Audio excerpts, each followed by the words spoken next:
From the land of conjurers, flying through the internet to your device like a UAP, hauntingly unexplained and downright weird, this is the Witching Hours, and we are ready to take off in the flash of an eye.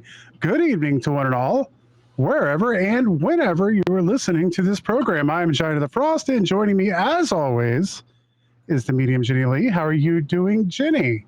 I'm doing all right. We had a fantastically wonderful Team Weird takeover this weekend. We did. It was amazing. It was absolutely amazing. It was really cool. For those listening who may not be aware, we had the first official Team Weird takeover at Lake Shawnee Abandoned Amusement Park in West Virginia, and we had a pretty magical weekend. We did. Wonderful people are from our Team Weird community. Yeah. Not all of our Team Weird community, but many of them. Yeah. And it was, I don't know what the right adjectives are for this. Yeah, the magical was a good one. Yeah. Mm-hmm. Yeah. Fun. Gathering. Yeah. There were parts that, there were parts like some parts stand out to me as being expressly magical. There were some very special moments. Definitely community building. There was, fun. There was laughter. There was, some scary moments in paranormal investigation. But I think it was a success. Absolutely. I don't say so myself. So magical, successful, fun, and community building. There we go. There's our adjectives. And more to come. So we'll keep you guys updated because Well, I made a post today. I put it in Discord and on Facebook, and if anybody wants to check it out. But last year we started working on that in September, and that was like Keisha and Luce and some people started started a chat in Discord about wanting to meet up, and so we started working on that in September. It took a while to pull off, so we're probably going to be working on that sooner than later. I'll put it this way. I'm already in conversations with people. So there we go. Yeah. The day after. Frosty was trying to plan the next one out on the ride home. So there we go. We'll have some more information as we go along. We had a good time, so we'll enjoy it before we get too much going again. But thank you, everyone who came out. Thank you for the people who supported it. And maybe you couldn't make it this time, but you were super excited to see it happening, and maybe you can make it next time. Absolutely. So there we go. You ready to get into some news, Jenny? I suppose, if we must.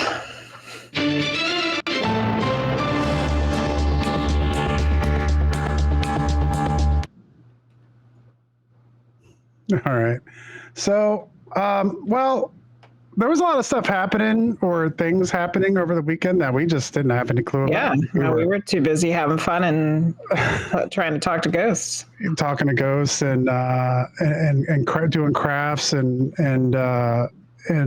watching the lightning bugs up in the trees and listening to owls and all that wonderful stuff we're doing. Well, in California and LA, things haven't been going too well. And if you listen to this program, you know that we don't get into politics here.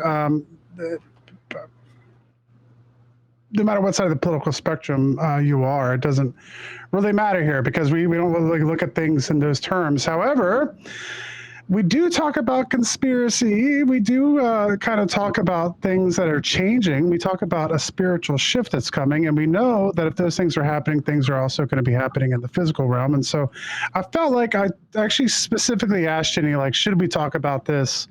And so we are going to kind of mention what's happening.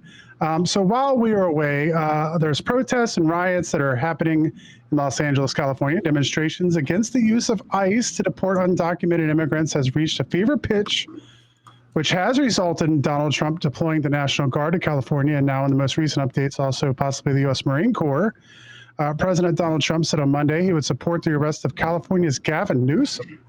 The Republican president's comments came after Newsom said he would sue the federal government over the deployment of National Guard troops and said it was an illegal act. So I'm not going to say a whole lot more about this other than I just felt like it was important to mention because we have to be aware and we need to be making sure that we understand what's happening behind the news.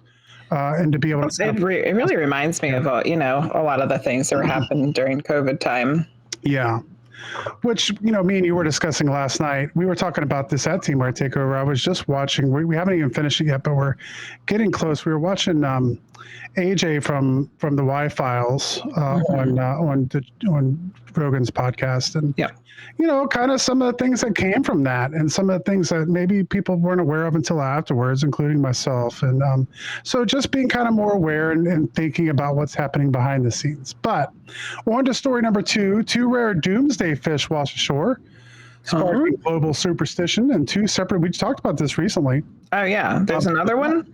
And 2 separate incidents this week, rare deep sea oarfish nicknamed doomsday fish on the beaches in Tamil Nadu, India, and Tasmania, stirring ancient legends and online speculations. Some cultures believe 2 of them. 2 did. Mm-hmm. Wow. Are harbingers of natural disasters, which is something we've been talking about very recently. I mean, we know that the animals, it affects the animals sometimes before things really happen. They know what's going on. More in tune to what's going on than we are. Mm-hmm. Yeah. The monstrous snake-like appearance of these huge silvery fish is also linked to wild stories of sea serpents. Fishermen in Tamil Nadu, I don't know if I'm pronouncing that correctly, pulled a massive 30-foot oarfish from the water earlier this week. Described as shimmering silver with a red crest, the fish was so large it required a half a dozen men to be able to handle it. Onlookers shared images on social media referring to the creature as Pralia fish, which is a local term tied to ominous predictions of earthquakes and tsunamis. So was the fish already dead when they pulled it out? I'm thinking so, because they live very deep sea. Yeah, so, it wouldn't have been alive. Yeah. Which is why they're so rare. Mm-hmm. And I mentioned this because we've had lots of news stories about seismic activity, volcanoes, earthquakes. And we're starting to kind of get this kind of idea that it's something to keep an eye on. And so there's more to that story. Yeah. Story number 3, European Space Agency beams musical messages to aliens. The European Space Agency has sent a famous piece of classical music deep into space for aliens in a symbolic gesture to mark its 50th anniversary. Johann Strauss, the Blue Danube Waltz, known for its flowing rhythm and ties to science fiction, was broadcast towards NASA's Voyager 1 probe from the agency's deep space antenna in Cebrios, Spain. Performed by the Vienna Symphony Orchestra, the 15-minute musical transmission took place May 31st. It honored the 200th birthday of Strauss, born in 1825, and the event was live streamed on the European Space Agency's website, YouTube, and Instagram. What was the purpose of it? Celebrating the anniversary of the European Space Agency. Oh, okay. The 50th anniversary. And so, but the song itself, the 150-year-old song, the Blue Danube, was the waltz that was played during Stanley Kubrick's film 2001: A Space Odyssey. Oh, yeah. So there we go. So maybe some of the aliens will have some more music to listen to. Story number 4. A man dies after claiming that a ghost was trying to kill him. Uh-oh. The 27-year-old named Mikhail had been staying at a condominium. According to reports, he had approached a security guard on May 22nd and told them he was being hunted by a murderous ghost. With bulging eyes. After running all over the building, he ultimately died after falling from a 9th floor window. Oh, wow.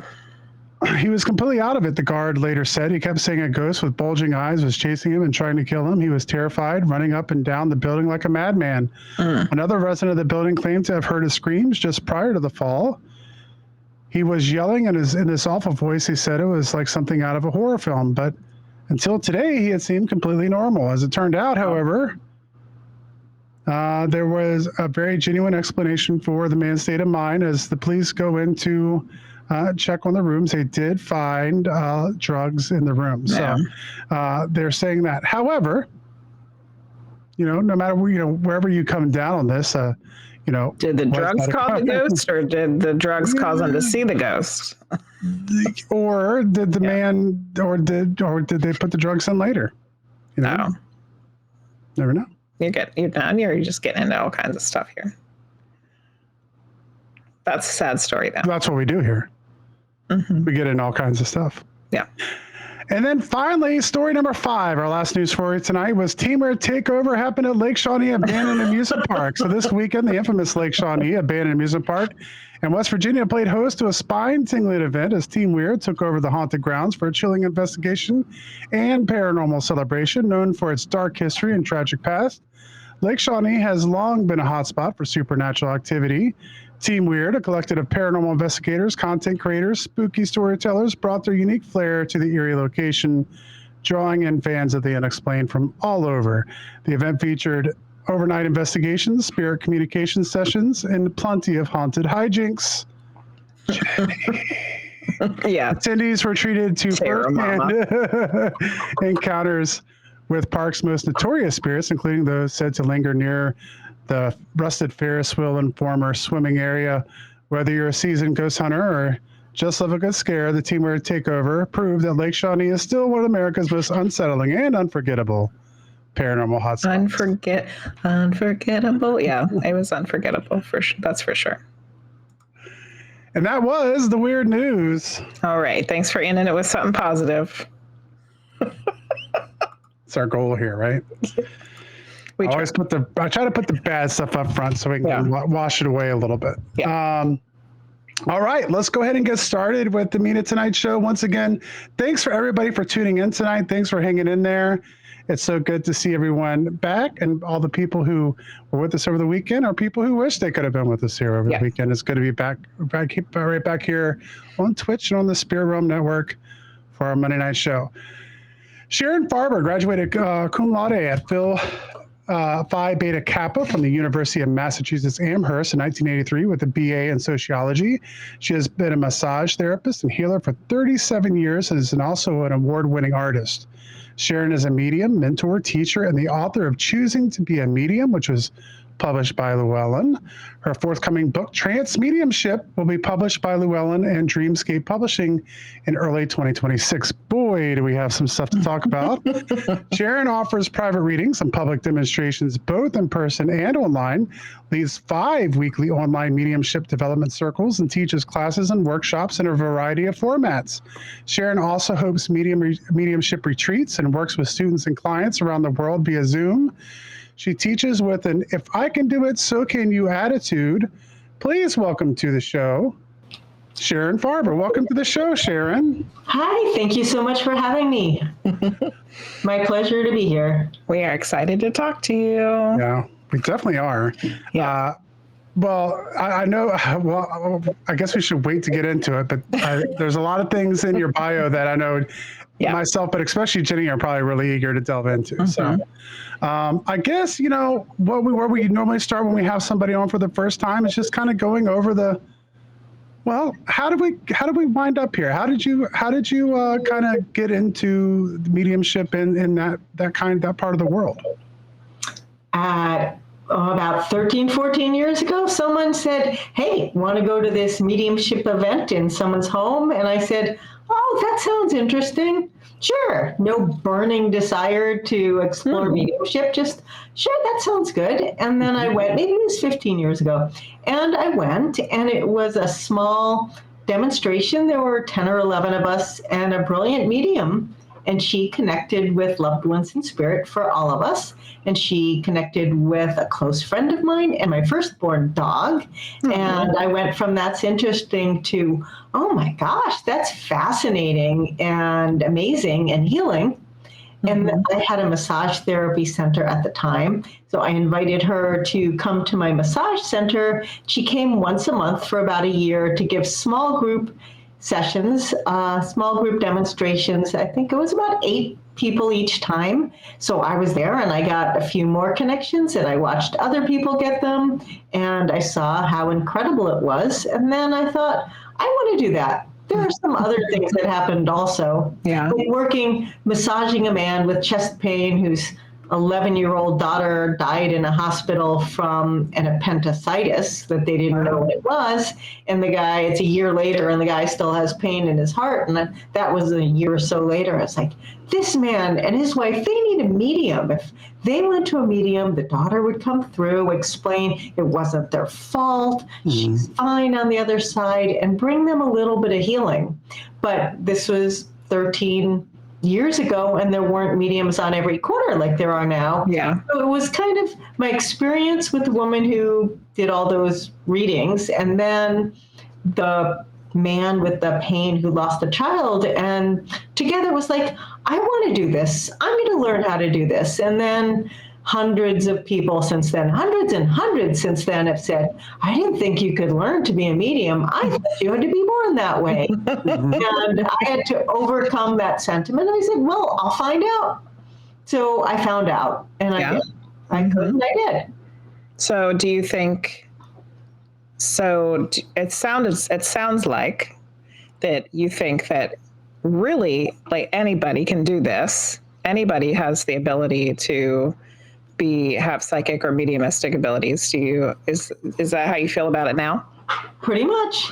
Anybody who's compelled to do it. I mean, I don't think I could get my husband or my son doing it because they're not interested. But I have seen hundreds of people who came to me because of that attitude, and they're like, can I? I didn't think I could, can I? And I teach beginners. That's kind of my specialty. I teach different levels of mediumship, experienced mediums also, but my niche is empowering brand new people who don't even know that they can do it, and taking people who had never experienced the connection to spirit people or had any spontaneous mediumship, and teaching them step by step how to do it, and then watching them get evidential, validated readings. It's a passion of mine.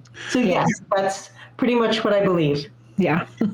It's interesting because, we've talked to a lot of mediums now, and I don't know that we've come across one that doesn't believe that, right, Ginny? Have we known anybody who said that you have to be born a medium? No. I think that's pretty accepted now. I think the people who don't realize that are the people who aren't talking with mediums, Yeah. I mean, there might be out there. I'd be interested, if someone did, but yeah. And then, I've come across it myself. It's interesting what you said too about they might not, like your husband and son might not be mediums, but that's because they don't really choose to get into that, which, I've had the same thing. I've taken mediumship classes with Ginny and found that I can do that. And it's something I want to explore more, but I have to be open about the fact that I haven't dedicated the time that I need to dedicate in order to improve those skills. And so really, I think that is what it comes down to, is not only, everyone can have those skills, but it also, just like any other talent, you have to nurture it, you have to practice, you have to develop it, you have to learn it. And so it takes time and effort to be able to do those things. Maybe there's been a shift in the past 12 years, because there was definitely, I'm a 7th generation medium. My family, I'm better than now because my grandmother, and great-grandmother are all mediums, so it's inherited, so it's better. And some well-known mediums saying, oh, you have to be born that way, and if you're not born that way, you could learn to do it a little bit, but you'll never be very good, which is worse than saying you can't even do it. Yeah. So maybe that has fallen away as it's become more accepted and common. Or maybe it's just the ones we talk to. Yeah. I look at it this way. This is the way that I look at it, Sharon. I could be completely wrong, but I think I've talked about this with Ginny before, but it's like a talent. And I feel like some people are born with the natural talent, and, and it can be passed down. Ginny comes from a family where it was kind of talked about, which probably is the big thing, that it's a possibility that these things can happen. Another one is when I was a kid, I wanted to be a Major League Baseball player, but I was good at baseball, but I definitely wasn't good enough to be a Major League Baseball player. It just didn't have the eye-hand coordination all the way. And so I feel like that could be a thing for mediums too. Everybody can be a medium, but maybe some people just have a little bit more natural ability than others. Sure. Does that make sense, or am I off base with that? No, that totally makes sense. Yeah. Yeah. It's like that with anything: sports, art, music. And some people just work so hard they become really good, even though they didn't have a lot of natural talent. And then some people just kind of do it. They roll out of bed and they just know how to do it, you know. And so it's interesting. So before you had that experience, and now looking back over your life, did you have any experiences, you know, in your childhood or in teenage years or anything where now that you look back on it, you realize it was something unusual? No. No. Wow. I did some little bit of tarot. I did a little bit of tarot. I did a little I Ching. Did a little bit of psychic experimentation, but nothing specific. And the only contact I had with somebody on the other side was a dream visitation about 20 years ago. Wow. That's it. No experiences with spirit people, no imaginary friends like that or anything. Wow. It was really going from 0 to 60. Yeah, for sure. Which I think that start is pretty unusual. I haven't heard that from anybody else. Really? Yeah. It's unusual in my students, but there are some, and they find because I'm an example of, well, maybe I can do it. Yeah. Well, I think that just goes to show what we were talking about. Yeah. Like different stories on how people got into this. They just already go to a couple comments from chat.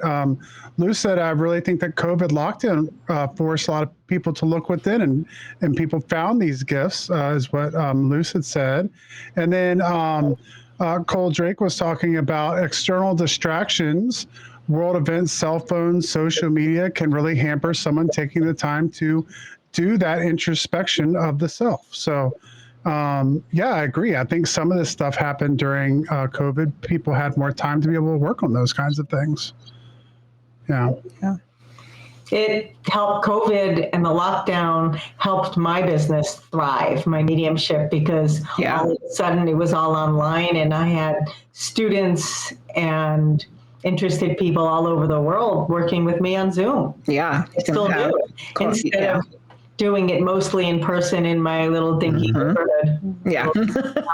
Yeah, exactly. And you're getting people from all over the world. That's a big change. Yeah. So, I'm assuming in the start, you started out with evidential mediumship, like I think most of us do. I'm still 95% focused on evidential mediumship. And I understand the title of your book now, Choosing to be a Medium. Do you want to tell us a little bit about your book? Sure. Thank you for asking. Yeah. Let's try to get the glare off of it. It's a beautiful cover. Thank you. That's a story in itself.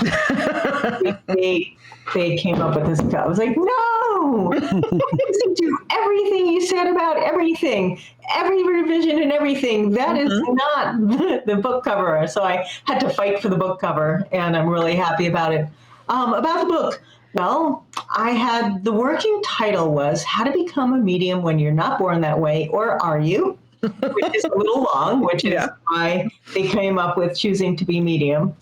And I wrote the book because I want people to have more support and encouragement to become a medium than I did. Yeah. And which was, well, I'm going to try to do it anyway, even though everyone's saying you can't learn how. So I wrote the book to support people. And because I was guided to, I don't go around telling people, spirit guides told me to do this. I'm guided to do that. That's not who I am or how I am. But with the book, it was not my idea. I had no interest in writing a book. Wasn't a writer, and I was compelled to write the book. And I said, okay, if I have to write this book, I want a lot of help. And I got tremendous help from the other side. Oh, good. I mean, I even got an agent and a traditional publisher. That's harder than winning a lottery. Absolutely. Big lottery. So it all came together. And it was meant to be. I wrote a book, and I was tired of telling people again and again all the same thing. Here, let's put it in a book. Yeah. And now it's happened again.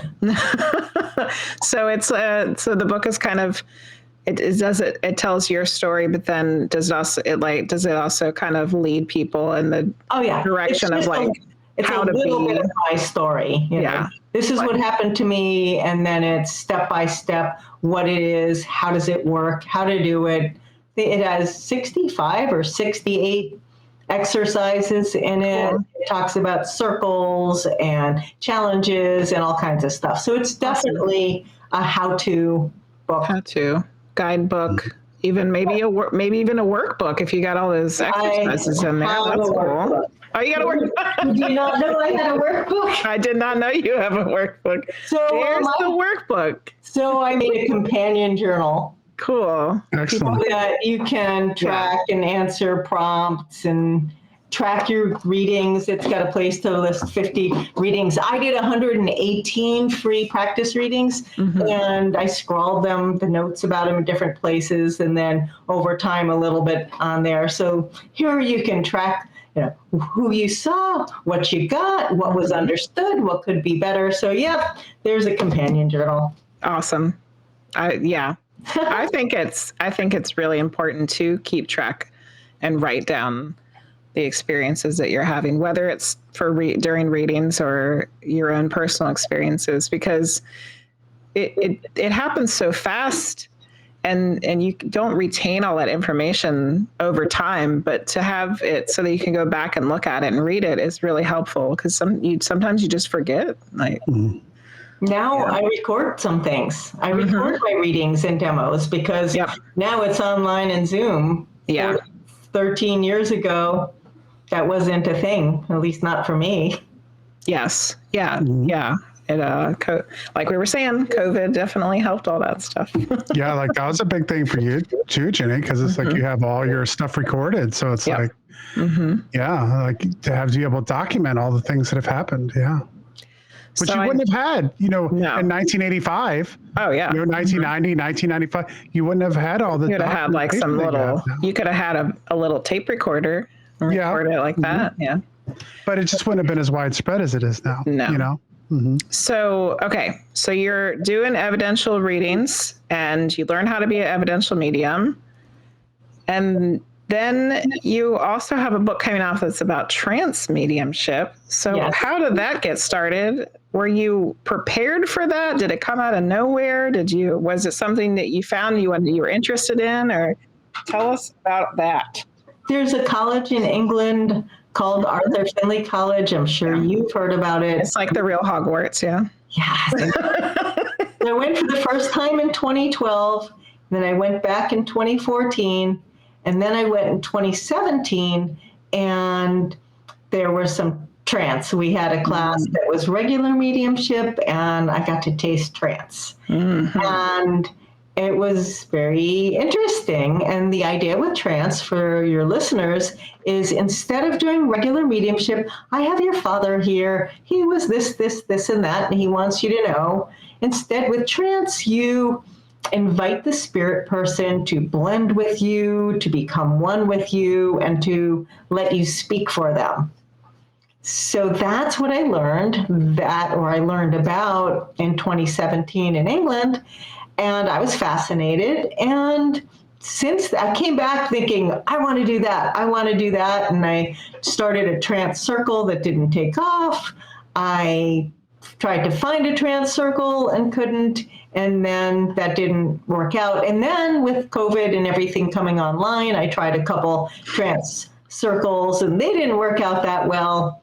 And I didn't give up. And then eventually, not that long ago, I did my first trance speaking. I had a mentor, and I sat with them like once a month for a couple years with the idea of speaking. And I came so close. And I could speak, answer to prompts and everything. But because I'm an evidential mediumship, I wouldn't speak until I refuse to speak, because I'm not sure that this is them. What if it's me? What if people think I'm making it up? I just was really, really hard on myself. And finally, about a year ago, I let myself speak in trance, and it was easy.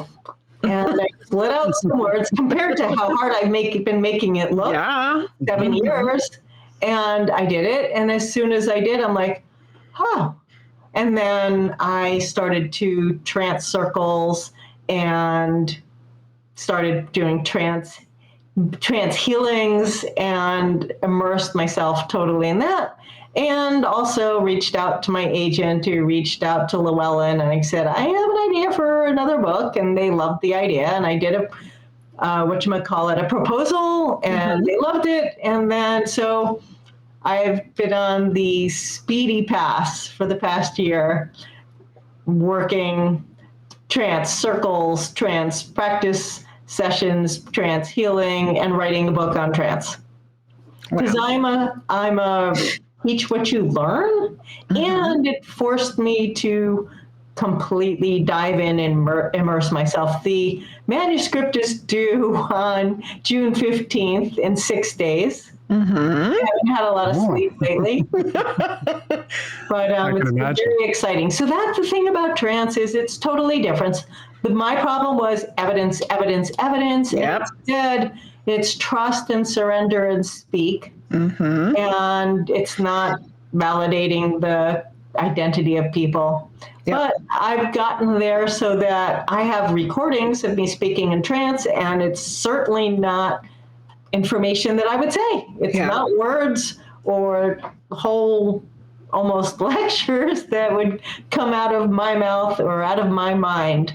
Yes. So it's evidential in its own way. And then in our circle, someone's like, wow, that really resonates. I was thinking about this morning. Oh, that answers this question I really had. And I'm like, really? And then in circle, people will say things like, your face changed, and you had bright red lipstick on, and your words were different. And I'm like, really? So I've had a lot of validation, if not evidence. Yes. And I've been immersed in that. Yes, I also do trance mediumship as well. And that was my biggest hurdle also, was, because I was trained as an evidential medium. So I'm like, I'm supposed to be getting evidence for these people to know it's their loved ones. And here I am, just like, these things are coming out. And I just felt like I was doing something wrong, So then it was the same kind of thing. It's like, you just have to trust that, you just have to let it go and trust and know that spirit has got it, and they're going to give what needs to be heard. And like you said, the validation comes anyway. Yep. Yes. For sure. And it's interesting too, because like sometimes I feel like there's like an order of operation there. It's like evidential mediumship, in that. But like for you, I feel like when you started doing your evidential mediumship, it very quickly turned into like channeling and trance mediumship for you. No. There was a good for Jenny, but that was different for you, right, Sharon? You're talking about her. I thought yeah. Mine came when I wasn't expecting it. But and then for you, you learned about it and realized it was something that you wanted to continue with. I wanted to hear more about this as well, but we also have someone in chat who wanted to know more about the trance healing. Could you explain that to them? Sure. Trance speaking, you invite spirit people to speak through you. They occasionally might be spirit, loved ones in spirit, giving a communication right through the medium, but more often trance speaking is about philosophy, uplifting information, messages about love and healing and nature and community and all that typical stuff. Trance healing is similar. What you do is you close your eyes, let yourself go into a deep state, an altered state, a trance, and then you invite spirit healers to blend with you, become one with you, and have them give healings to other people. So what I did between September and May was 50 free practice trance healing sessions. I think 9 were in person and 41 were, I only know this because I had to write about it in the book, and 41 were on Zoom, where I blend with spirit healers and let them do the healing. And in the process, sometimes get information, messages, support, images of things going on with the recipients. So Is this a situation where oftentimes like spirits are coming through to heal like from another level, or are you actually getting like nurses and doctors who come through to do that kind of thing? No. Spirit healers, maybe some of them were doctors or nurses in some of their lives. I've had nuns and nurses for sure. Okay. But it's not no medical doctor, like modern medical doctors that I know. I've had, it's different because they're spirit people. They're not right here in front of me. Yeah. More healer, powerful people who I know go back hundreds of years rather than doctors and nurses. Okay. Are the kinds of things that they're healing purely physical, or is it more than that? It's more than that. It's the intention is to have the spirit healers blend with me and facilitate healing on whatever levels they need, which could be emotional, spiritual, mental, and physical. And I wrote up about 40 of them in the book, and I talked like this one, it was all about emotional, this and that. Another one, it was about drama and trauma and control. Next one, these were 3 in a row. And the next one, I didn't know most of these people. Probably at least 35 out of 50, I got volunteers on Facebook, so I didn't know anything about them. So there were a lot of mediums and a lot of older women who happened to be mediums. But I went out of my way to get some non-mediums and some men. But the point is I didn't know them. And then that third one in a row, so we had the emotional, we had that. The third one, I just immediately knew that there was physical issues, and that was the main need. And it turns out afterwards, she told me she just had open heart surgery. Oh, wow. And there was a lot of work like that. It can be interesting because I might address an emotional, I might get images, information to speak up that's addressing something on one level. And meanwhile, they'll tell me afterwards that spirit worked on T7 or that they're on their vertebrae and that they had pain. So I've had people who tell me they had less pain afterwards, several people, and I've had people who felt that the messages, the intuitive information was the most healing. And I'm not used to doing that. I don't do psychic readings. In my mediumship, it's all about the evidence and personality with little messages. Yeah. With messages, they're sorry, it wasn't your fault, and things like that. I'm not used to picking up intuitive information and sharing it with people. So that's been kind of interesting, because part of me is like, should I be doing that in a trance healing? Yeah.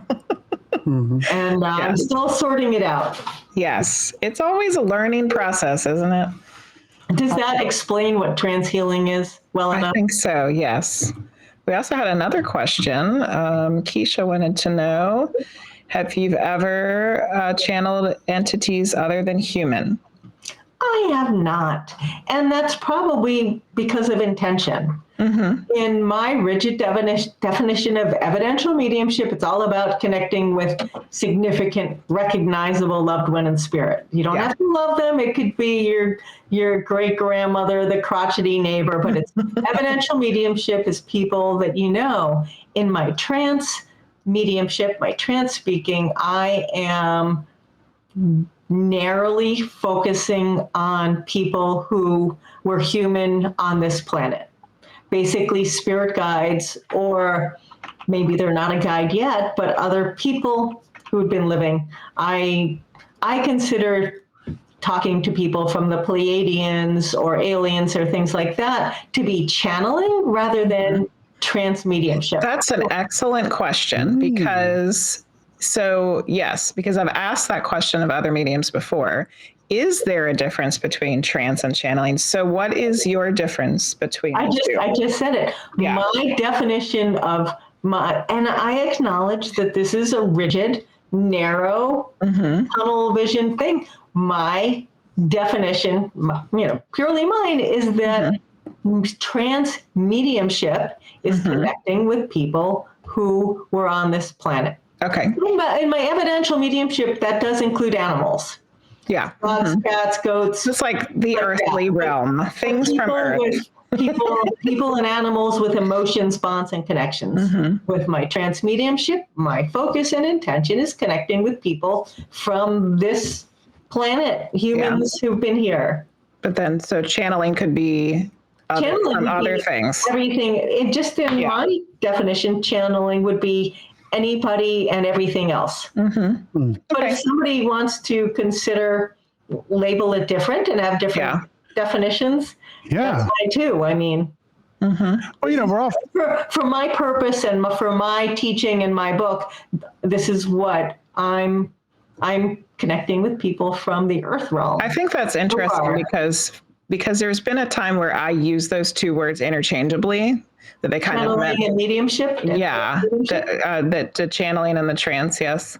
But I noticed over the course of my journey that I'm starting to use the word channeling for what I do more than trance, but I didn't really think about what that meant really. But I think the way that you said it was very lovely, and I think I'm gonna put that in my repertoire, thinking about how I think about it too. Oh, I'm glad that might be helpful. Well, we're trying to, sometimes like, as humans and we have this, written and verbal language you have to use. Sometimes we have to categorize things, and you have to create a line somewhere, so, it's interesting. We had another question here. Cole Drake had asked, I am suddenly reminded of Edgar Casey in trance diagnosis. Has Edgar Casey been anybody you studied or taken anything from in any of your studies? I know about him. He's the sleeping prophet, and I do believe he was in trance. And in my trance book, I give little mini bios of 19 spiritualist pioneers, mediums, and trance healers. And I considered him, but I don't think he considered himself a medium. He did trance and he did diagnosis, and he was amazing, but I think he's in his own separate category, his own realm. And I haven't taken the time to research him more because I'm kind of focused on mediumship and trance. Yeah, because he was referred to as the sleeping prophet. Right. Yeah, and I think what he was doing was in the mediumship realm, but I don't think that in that time frame that's really what they were thinking about him as him being a medium. So I think you're right. Also, trance mediums, along with all other healers, were not encouraged or permitted, or it's not even legal to diagnose. So we can't legally or ethically, I'm not sure about that, tell people what we feel. So with my trance healings, there's no diagnosis, there's healing and some intuitive things. So, but he definitely, and some of the trance mediums that I wrote about, they definitely did diagnosis. Yeah. And they had miraculous cures too, something we're also supposed to not encourage people to expect. Yes. Yeah. Yeah, I could see that. I could see not wanting people to expect that they're going to be healed. Yeah. Right. For sure. There was another question here. So you said humans, animals, etc. Have you experienced or tranced ascended souls? What would make them ascended? Good question. I don't, the spirit teachers, spirit guides I've been working with, they feel ascended to me. Does ascended mean you've transitioned from this life to the spirit world, and is an ascended soul something else? It depends on the definition. Yeah. So maybe Cole, if you want to put in your definition. And then we had a question on Facebook from Cynthia. So she was asking, how do you know the difference between channeling and trance as you're experiencing it? Well, I haven't experienced channeling. Okay. And because I'm rooted in evidential mediumship, I connect with people Yeah. that, and I get a sense about them, like, or they choose to give me a sense about a particular lifetime that they had. I have a spirit guide who feels like a teacher. I've spoken for a grandmother type woman who also feels like a teacher, for mediums. And I have a male guide I've been getting to know who, I mean, I feel his personality and I trust that he was an embodied human at some point. So that's what I do. So I wouldn't have to know what the difference unless I wanted to go off on some tangent and think, maybe these are people, these are other beings pretending to be humans, but I don't feel a need to go there. Yeah. So we got so it's kind of the delineation we were talking about earlier. Earthly, earthbound things, animals, human beings is trance, and things that might maybe be other realms or aliens and things like that we're considering to be channeling. Only in my description. For tonight, for our discussion tonight. But you use the word earthbound. So Yeah. I don't think you meant earthbound. I think you meant earthly, people that were connected to Earth, because so we don't need to go into the idea of earthbound spirits. I don't even know what that. I think it's just something like ghosts. What's that? Like, so what is? Right. I don't know that we want to have that discussion. I don't even believe in ghosts. Yeah. You probably have a lot of focus on that, and I don't believe that anybody gets stuck, that anybody's really a ghost. And I have reasons and interpretations that would explain why everybody passes is really in the spirit world and why people might think they're stuck or something like that. But I don't. Well, that's great, because we have. I mean, that's what this show is about. We don't have I don't have the answers for anything. Yeah. So that's what we're just here for, an interesting conversation. So if you don't want to talk about that, we don't have to for sure. But it's I've asked those questions before. We've talked about the because that's a big thing with paranormal investigation, is like the ethics of passing things over, and are things stuck? And then it's like, I wonder about then you wonder about, like, well, why would little children be stuck as ghosts? Like, what kind of justice is that in the universe? And like, like, why, if things pass over to the other side, how are there ghosts? And so, I mean, that's a valid question, I feel like, to ask, for sure. Would you like me to attempt to answer that? You sure can, yeah. Sure. I believe firmly that physically, when people physically pass, they all go immediately to the spirit world, that nobody gets stuck. You don't, regardless if you take your own life, you have sudden trauma, you have unfinished business, people don't want you to let you go either way you go. Reasons people think there are ghosts, I'll start with one that you can probably relate to. People have no idea that they have sensitivity or mediumistic abilities. So somebody dies, and then a person left behind sees them, hears their voice, sees an image of them, are like, oh my God, they're a ghost. They're stuck. They're still here, when actually, through their bond, or for some reason, their abilities are waking up and they see people in spirit. And they jump to, they're stuck, they're here, help. Someone needs to get them to the light. So I think there's a misconception, and that a lot more people have the ability to see people in spirit and they don't know about, so they think people are stuck. I think a lot of it is Hollywood, ghosts, and that tradition. And spirit people can be happily ensconced in the spirit world, doing their spirit thing, evolution of their soul, spending time with their loved ones in spirit that got there, and they can still affect the earth plane. They can turn lights on and off. They can use our energy to manipulate things, and they do. It's just the premise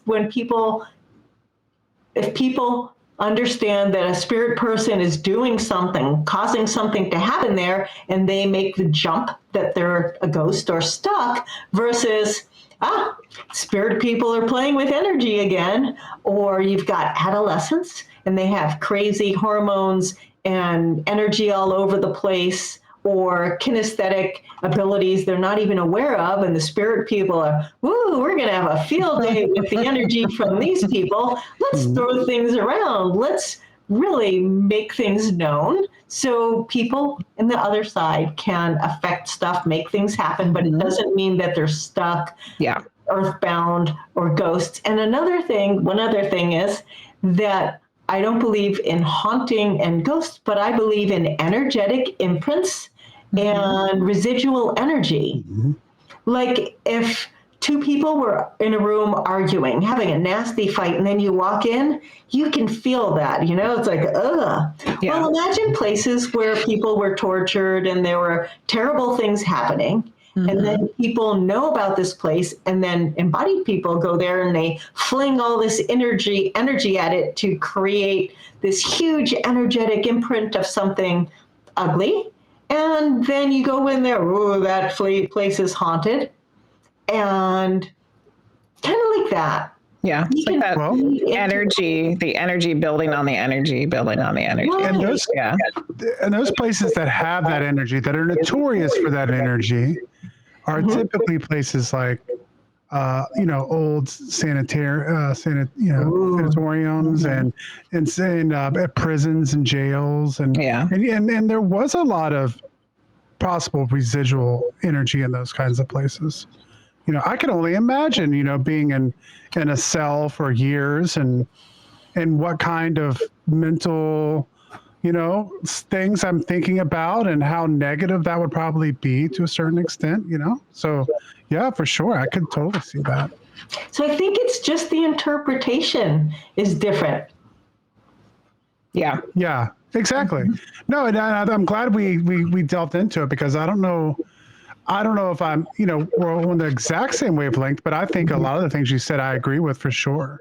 Yeah. And so it led me to another question, which me and Ginny have been delving into a lot, because it comes right off what we were just talking about. And that said, sometimes we've started to wonder if a lot of the things, haunted places that are being investigated, are like kind of self-fulfilling. In other words, thought forms, where people continuously go in and are using their mind and maybe their spiritual ability to be like, there is something here, there is something here, there is something here, there's a little girl here, there's a little girl here, there's a little girl who was killed here.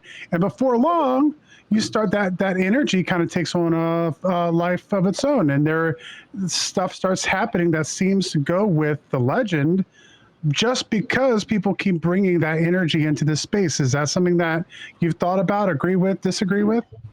That sounds reasonable, but I would take it a step further. So you put all that energy into this and a little girl, and that is possibly you're going to attract some little girl somewhere who was killed. It's like, no, I'm going to go over there. You might attract little murdered girls from elsewhere who want attention and say, sure, they keep talking about me, I'll come through. And you might have active spirit people coming through, because it's in circles and in classes when people talk about their loved ones. So many times I have a lot of mediumship circles. Yes, 5 in a week is a lot, Sharon. I just put the the Friday trance healing circle. I canceled for today and next week because I have 9 days. Yeah.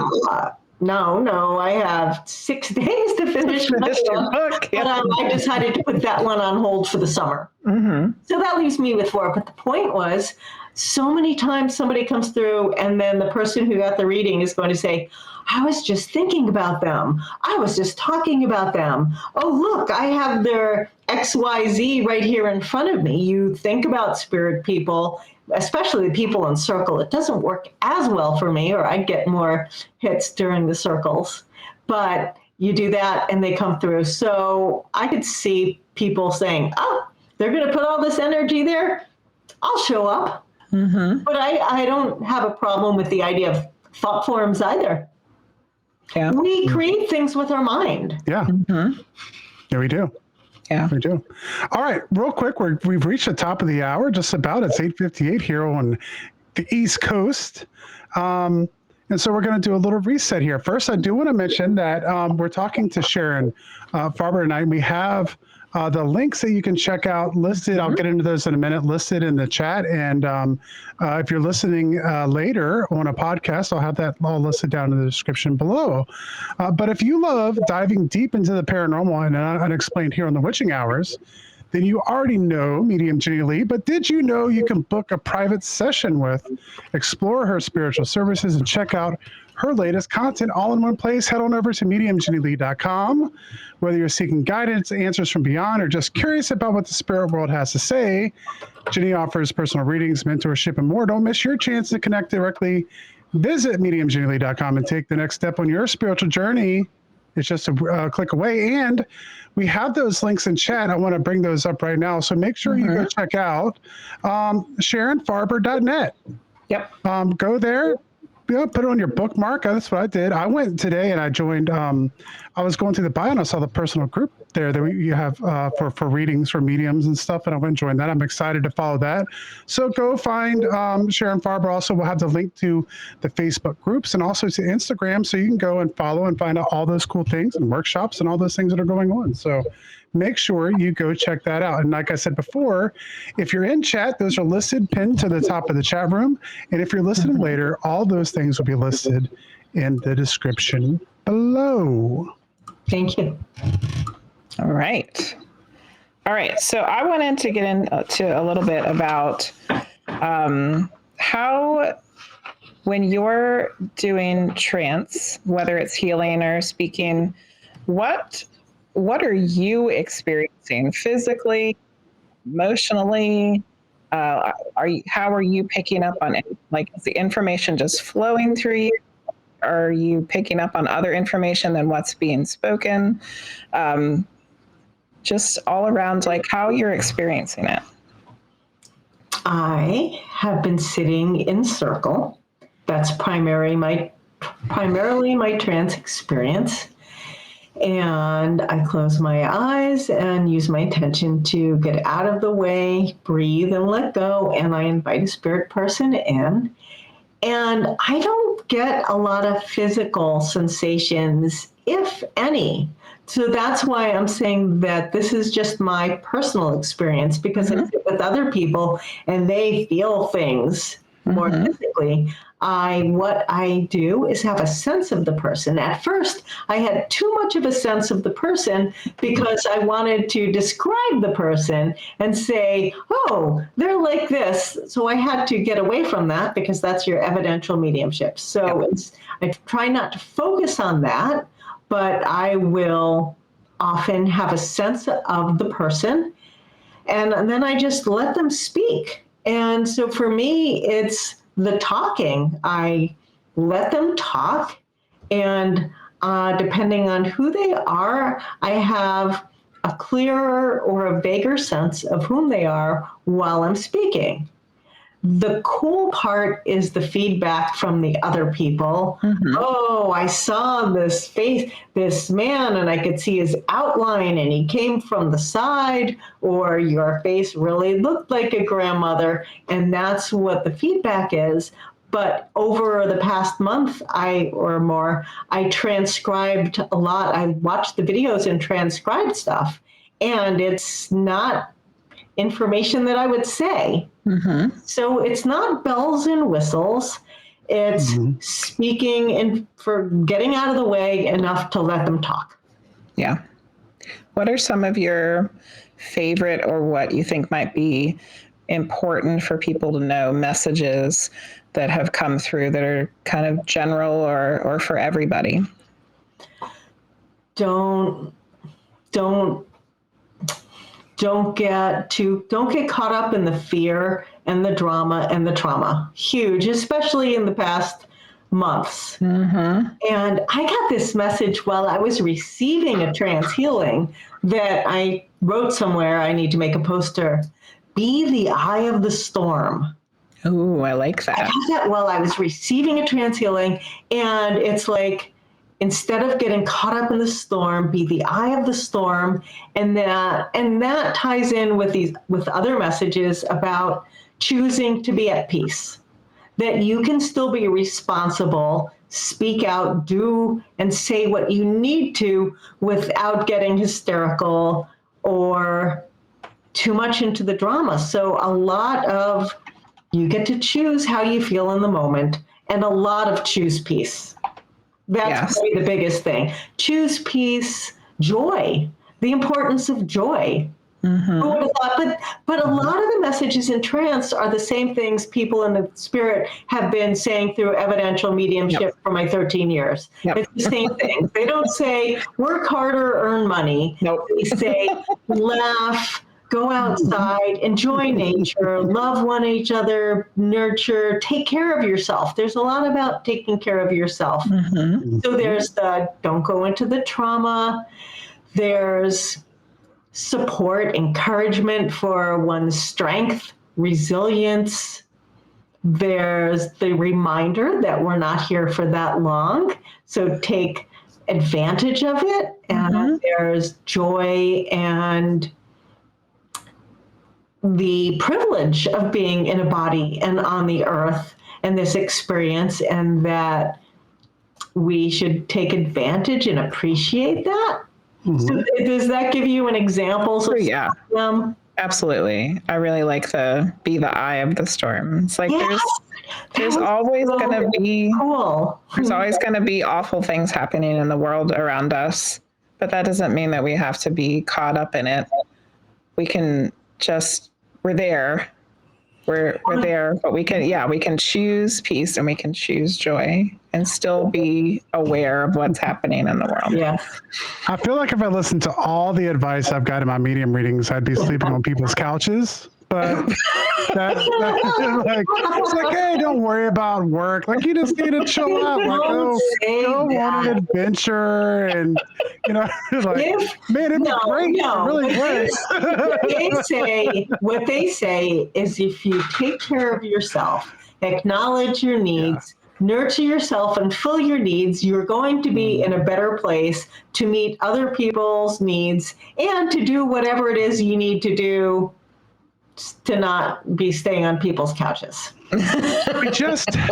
Sometimes it's just one thing I really get,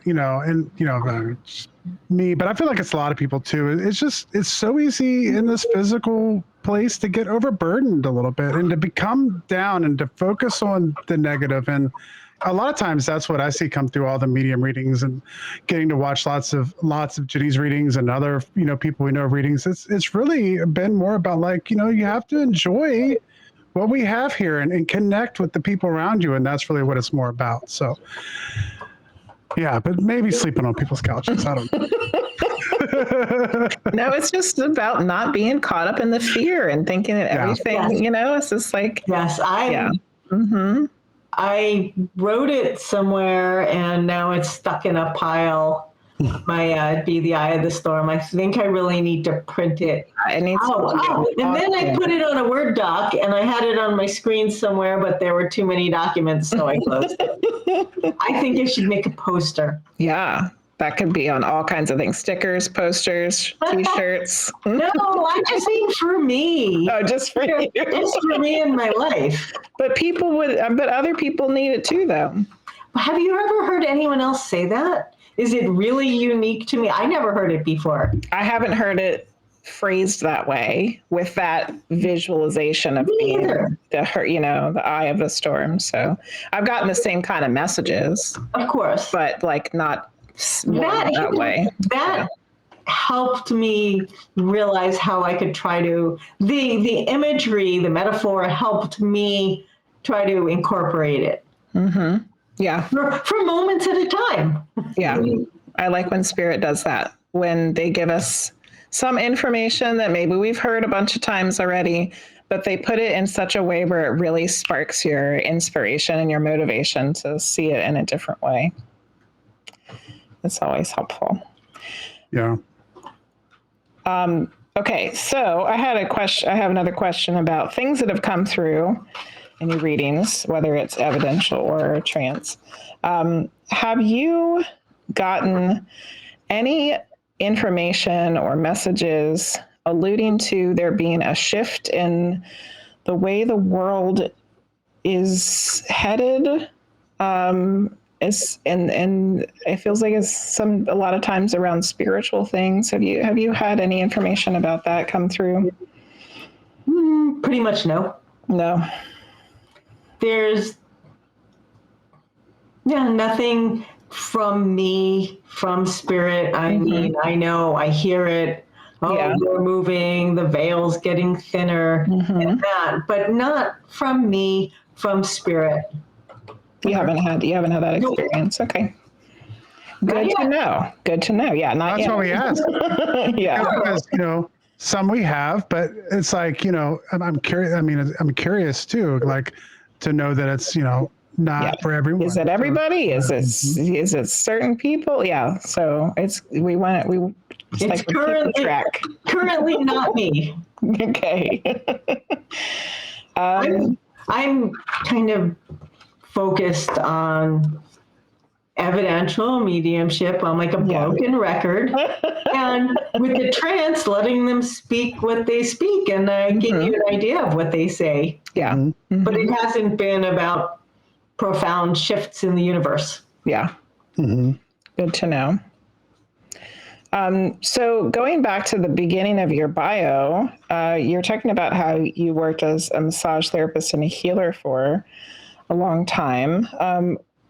What kinds of healing were you doing then? And clearly you're doing partly trance healing now. How is it different back then? Massage therapy, various different modalities like that. I'm a Reiki master teacher. I've studied polarity. I've studied craniosacral therapy, which is kind of in between energy healing and physical work. I have done reconnection with Eric Pearl. I don't know if anyone's heard of. It's just another Donna Eden energy medicine. I love Donna Eden. I took a weekend with her, and I do her energy medicine techniques before every reading, before every demonstration, and whenever I need it. So there's Eden energy. I went to a 3-year class called the Institute of Healing Arts and Sciences, which was based on the Barbara Brennan School of Healing, Hands of Light, like that. I don't know if you've heard of her, where it's like Reiki, but more complex, where you're doing this. In her 3-year class, we did a little bit of past life healings, cleansing, and all kinds of stuff. So all of that stuff, how articulate, all of those modalities, Yes. Trance is different because I'm getting out of the way, going into trance and inviting spirit healers. Somebody else do it. Yes. When I'm doing them in person, it's different because I have to decide, am I going to do hands-on? In which case I'm automatically doing Reiki and stuff, or am I going to sit next to them and just do pure trance? So I did both. And both of them caused healing, or both of them created a space for healing. Yeah. And I decided, I just wrote about this recently because, like I say, it's 6 days until. Yep. What I decided was, if in the going forward, I want to do almost a scientific experiment in what exactly trance healing can do, what can happen through trance healing, I will do what I did in some of them, where I'm sitting on my stool, they're lying on the table, and I don't touch them, and things still happen, which is really cool. Yeah. But if that's not my intention, then, like with my husband, because the only way I got him to accept a trance healing was telling him I'll do Reiki and energy healing at the same time. He's like, okay. With him and other people, I put my hands on, I'm doing Reiki kind of work and the trance healing at the same time. And the reason I was concerned about maybe I shouldn't is because I want to know what's being done by the trance. Yeah. But I already know that trance works because I did 41 sessions over Zoom, which was purely trance. So I've decided that if I do them in person, I will do both. It's not like when I'm doing a massage, I don't mind if there's some energy healing coming in. And I'm just going to use my healing abilities and whatever tools I have for the highest good of people. Unless moving forward, I'm going into a scientific exploration. I want to know what exactly having to do with trance, which I might be doing. Yeah. So that is an idea moving forward. So what are you thinking about? Is there any kind of specific thing that are thinking about trying? Well, once again, this is all right up in front because I've read anyway. I have all these things that I don't know. In trance healing, what makes a bigger difference? The experience of the trance healer or the receptivity of the recipient? Does it work as well or better if the person's unconscious? If someone's in a coma, how well does it work on animals? Yeah. There's cabinets and red lights for trance speaking.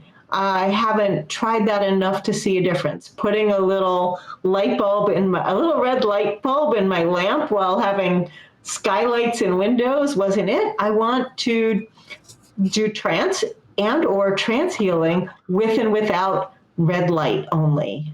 All these things, so it's kind of given me this idea for another project where I look at those things. There were at least 13 questions, and then there are always more. So things like that. Yeah. If I do that, I can't mix up my trance healing with Reiki because I'd be diluting it. Yeah. Yeah. Whenever they find one answer, there's 20 more questions. Yes. Yeah.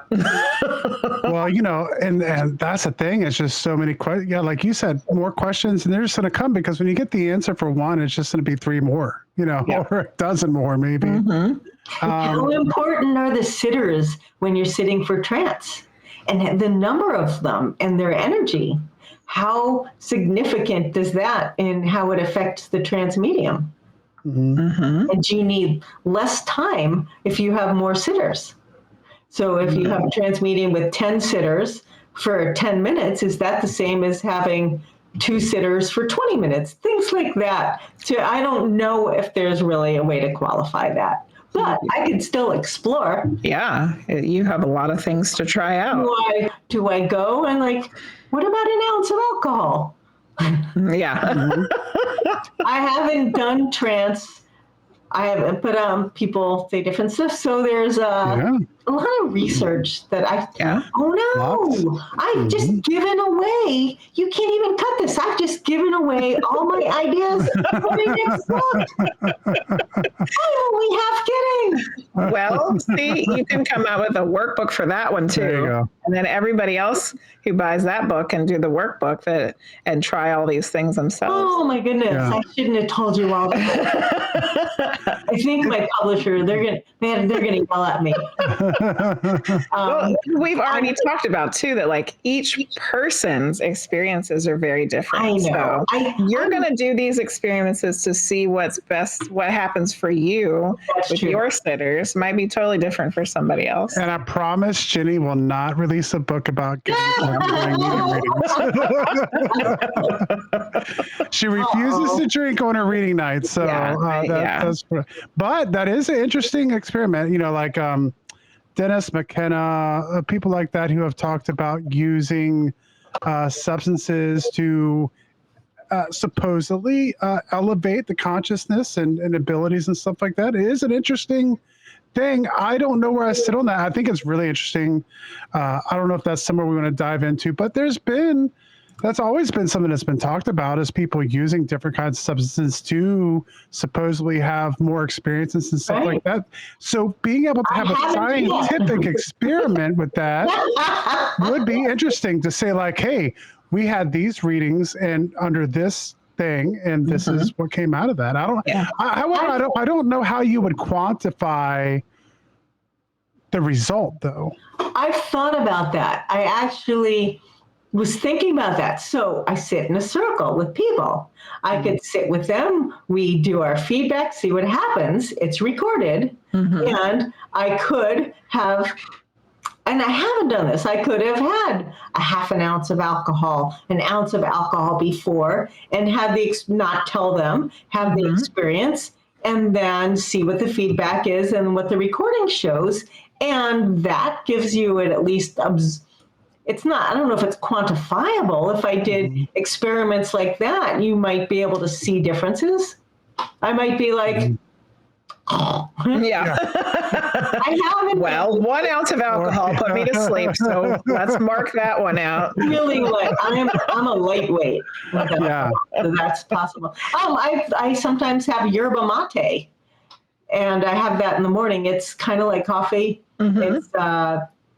It's a stimulant, and it's supposed to help with cognition and everything. So I only started drinking that a couple years ago. I happened to drink some before a reading, and it was one of my best readings. So of course, now I want to have yerba before everything, unless it's in the evening, because you don't want to do that. But I also thought about yerba and not yerba. But anyway, that's just thoughts. Yeah, these are all good thoughts. Very good thoughts. Mate. Yeah. Somebody likes mate. Luce was saying earlier, when we're a little bit earlier in our conversation, that we should be okay with our unknowing. Luce, I don't like that comment, because that's what the show is for, because we're trying to figure stuff out. It really is for me. I mean, but I get you, Luce, because I'm not. I'm pretty resigned to the fact that I'm not going to have the answers to everything I want to know about. Plus, I don't know if I had all the answers, if that would be necessarily fulfilling. There would be more questions. You're never going to have all the questions. You're right. Answers. You're right. Nope. Yeah, and so I think that's part of it. It's like we just learn what we can learn as we go. But yeah, that is. I would agree a little bit, Luce. But we got to have a show every week, so we have to have some. We have to have some questions. Yeah, we always got plenty of questions. Okay. Yeah. That was the elemental. I wanted to go back because we sped through your energy healing work pretty quickly. You were talking about one that you use to help you with getting ready for your mediumship. Can you tell us a little bit more about that? Their exercises.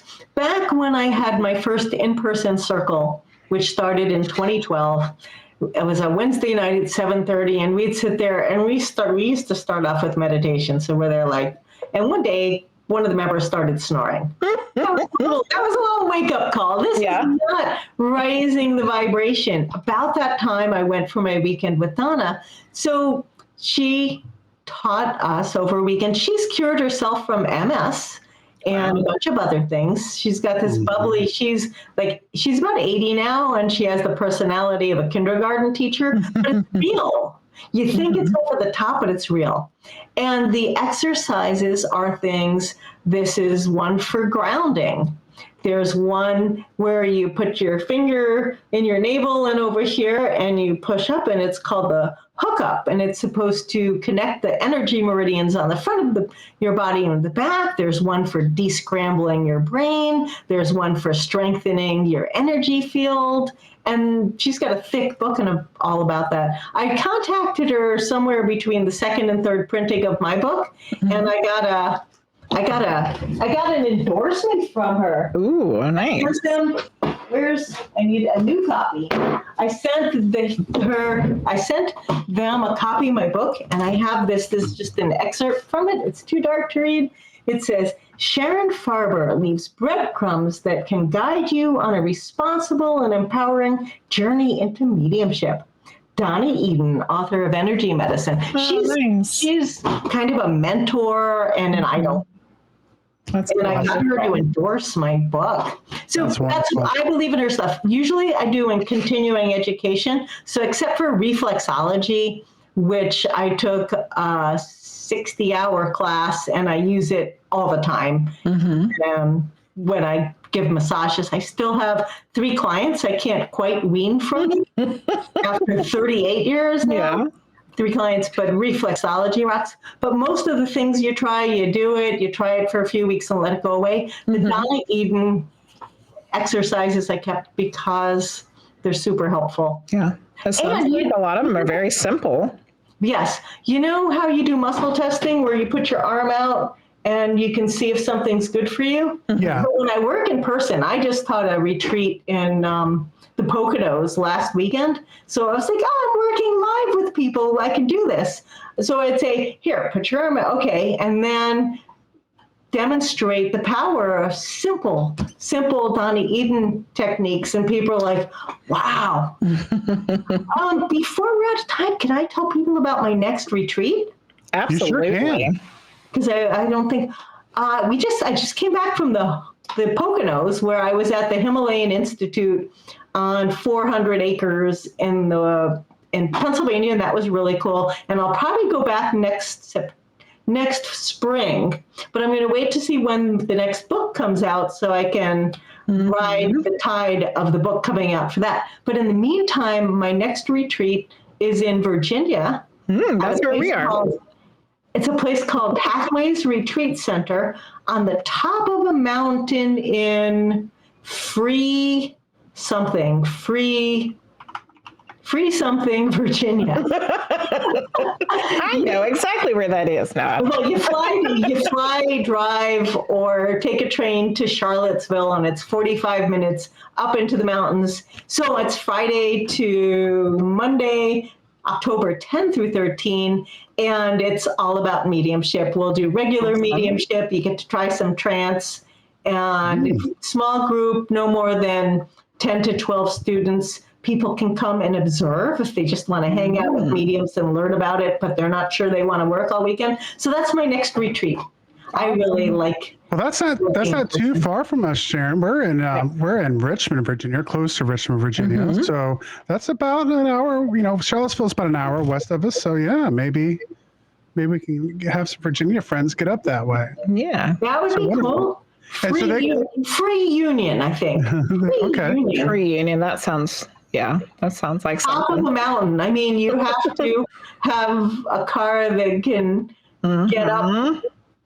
Yeah. And it's a huge Airbnb, and it's got a big hot tub overlooking a view. So say no more. Oh yeah, I'm looking at it now. It's absolutely beautiful. And I just saw a picture that they have on there, and it's a glass of wine. So maybe you can start your research there. There you go. Well, I did a retreat there in August, the first one there. And I said, yeah, well, everyone okay with a little bit of wine? I thought people were going to be sipping a little wine at night. There was too much sipping. So I'm not sure about the next thing. Like, no more than one bottle of wine per person or something. Yeah. I think that was a little crazy. And then I go to the Himalayan Institute where no alcohol, no meat, nothing, and you're in a monastery. Oh, wow. Quite a different energy. Yes, for sure. But anyway, yeah, Virginia, October, fall in the mountains. Sounds beautiful. Excellent. If they want to find out more information about this retreat, they can find that on your website? Go to my website and go to the classes and events page. And I'll probably, now that I'm back from the last one, and after I have a life again in 6 days, I'll make a private Facebook group for people interested or registered for the October retreat. And I'll start focusing on that. And that way people can talk about transportation and getting there, and if people want roommates and stuff. Free Union. That's what it is. I'm looking at your website right now. Free Union. I knew it was free something. Not free wine. Oh, also, people, I'm looking for a massage therapist. All of my retreats, except when they provide them, or most of them, I've done 2 in Hawaii and the other ones, I invite somebody to come who wants to come take the retreat, pay for the retreat and lodging, but give us massages, which will cover the cost of tuition. Tuition is only $345, $335, but they can do massages for the rest of us when they're in their downtime, or just come do massages and hang out with mediums and get readings.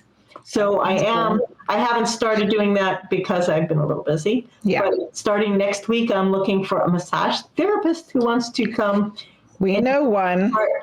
Yeah. Yeah, we know one. You're not a massage therapist, are Not you? me, no, but we have one of our community members is, and she's listening right now. So, And it's only an hour and a half from you? well, she lives in North Carolina, so it'd be a little bit longer Close for her. But enough. that's not too. We had it's not Julia, is it? No. Because last year it was a woman from Charlotte who Okay. came, took the class, and gave us massages. Nice. Well, yeah, And they get to make their schedule, decide what to charge, and do it whenever that was convenient for them. there you go, Allison. I hope you heard all that. Yeah. Get in touch And with some of Sharon them- if you're interested. Some of them she did on the deck, Ooh, Oh, nice. and some in a big room. That sounds well. Yeah, we know somebody. So yeah. All right. Well, we are just about out of time. Thank you so much, Sharon, for coming on. This was a great conversation. Thank Yeah, you we so really much enjoyed having you on. for having me. This was fun. I enjoyed all of your interpretations about mediumship and ghosts and or the lack thereof. And remember, everybody, be the eye of the storm. Yeah. Yeah. Well, thank you so much for Yeah. having Thank me. you. This was great meeting both of you. Maybe I'll see you in Virginia. Yeah, maybe. Very possibly. Reunion. Wonderful. And thank you, everyone who tuned in tonight. Thank you for all the wonderful questions from Facebook, on Twitch. Really wonderful questions. We got to most of them. There's a couple I wish we could have got to. We'll try to get to those next time. For all of you listening at another time, in another place, we will see you all next time.